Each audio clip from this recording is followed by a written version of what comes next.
Today, I would like to take you to what I believe is one of the most important locations in the Saco Biddeford community.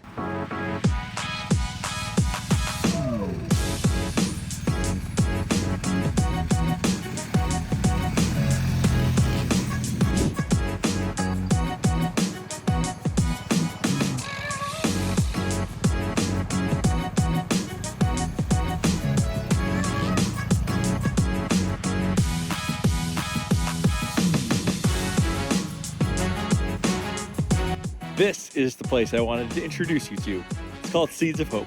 Let's go inside and meet Vassie Fowler, the director. Seeds of Hope started in 2008 in the basement of Christ Episcopal Church, and Reverend Shirley and Reverend Peter Bowen started it, and it started as a place to help with food insecurity and fellowship. They were open a few days a week for a few hours a week, and they served peanut butter and jelly sandwiches and coffee. From that, Reverend Shirley grew it into more of a neighborhood center where people could come and find some clothing, a little more than the peanut butter and jelly sandwiches, and it was open 4 days a week for quite a while. And then through funding, she was able to open it 5 days a week. She had a resource specialist that would help with resumes and interview skills. The purpose was really to meet the needs of the community. I was the assistant director when she retired, and in my mind I kind of always thought, well, someday I'll be the executive director.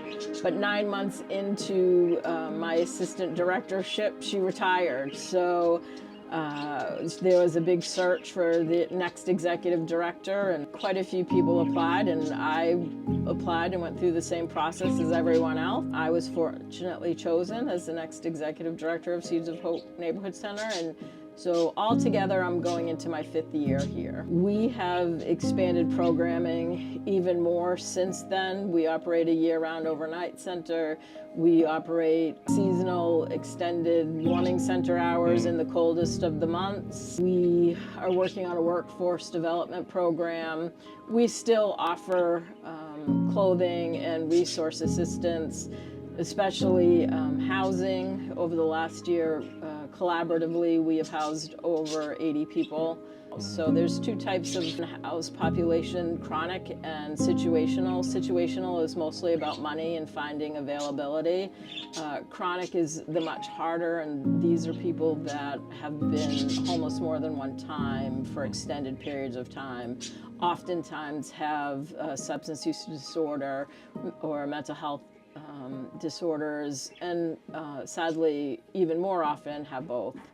Finding 80 of those people, it's something we're incredibly proud of.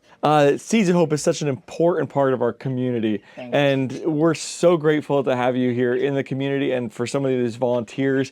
It's awesome. So I told you there'd be 3 ways that you could help out Seeds of Hope.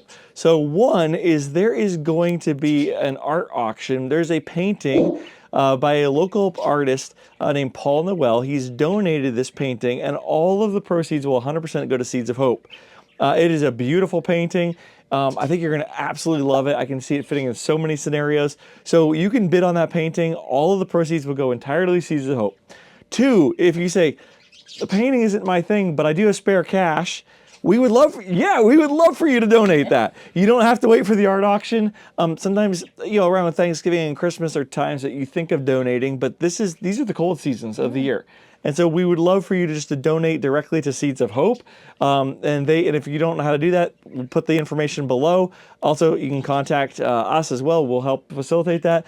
And then she mentioned the 3rd way is volunteers. There's a lot of different areas. I'm so impressed. Like if you like to cook, but you don't want to interact with people, you're not great at talking to people, you can do that. If you love to talk to people and you can't cook like me, you can do that too. Yeah, exactly. If you love organization, which I suck at, you can do that too. So and that's when you really don't like people. Yeah, exactly. So there's options for everyone to be a part of this community and to care and to be a part of Seeds of Hope. So we hope that you will take advantage of that.